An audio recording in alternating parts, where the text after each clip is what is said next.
Welcome back everyone to Web Gaming Entertainment. Here we are once again in another dev blog. This is dev blog number 13, and in this particular blog just going to get you guys updated on where we are right now and how we're progressing along in the development of the game.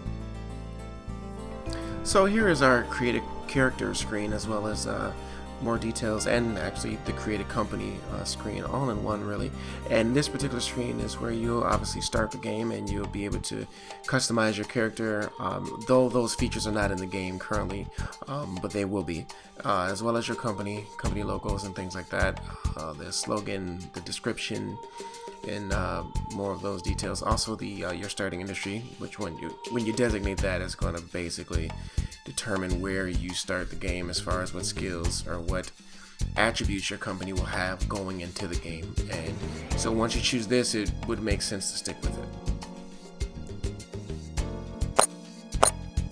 Once in the game, of course, you will be able to hire all of your management team, and from there your management team will typically select or hire the entry-level employees and mid-level managers and things like that. Well, actually, I take that back. You'll be able to hire your high-level management and mid-level management. But to start the game, even though this here example is not the beginning of the game, so you'll be starting out the game much more modestly.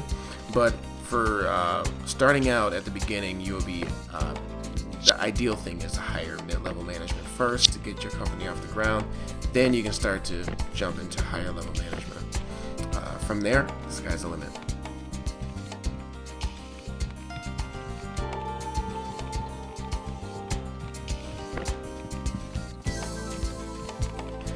Of course, once the company gets going and you get moving along, filling up each of your departments with employees, management, and what have you, then you can start to see exactly how well each department is flowing, how they're working, how they complement each other, and things like that. These screens here will actually help give you that feedback. Much more coming though, because it's unfinished, but you can get the idea that you have all the information that you need at your fingertips.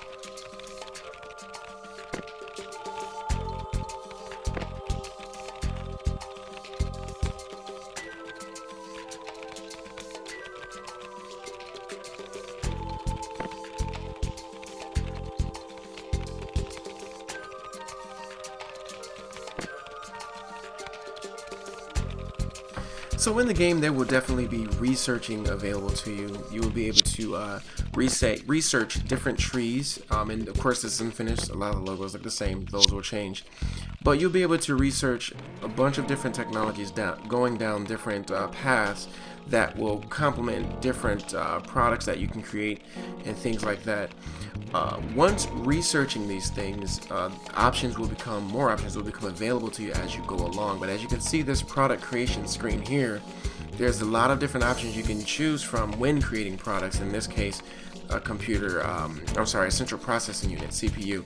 And with the product creation, you'll be able to start with creating things like central processing units and graphical processing units and things like that to get your company started, if that's the direction that you would like to go.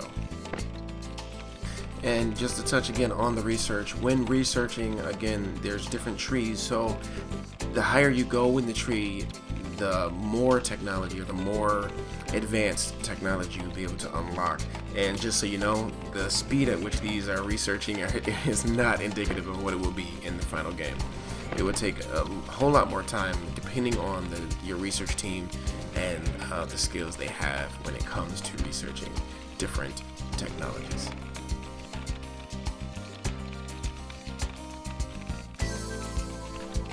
Last but not least, in this particular dev blog, I want to talk to you about outsourcing. In the game, you will be able to outsource work from different departments if, for example, you don't have enough capital to support that department within your own company. So in this case, customer service. Once you release a product, your customers will need a place to call to get service, to get help, to get technical support, or what have you.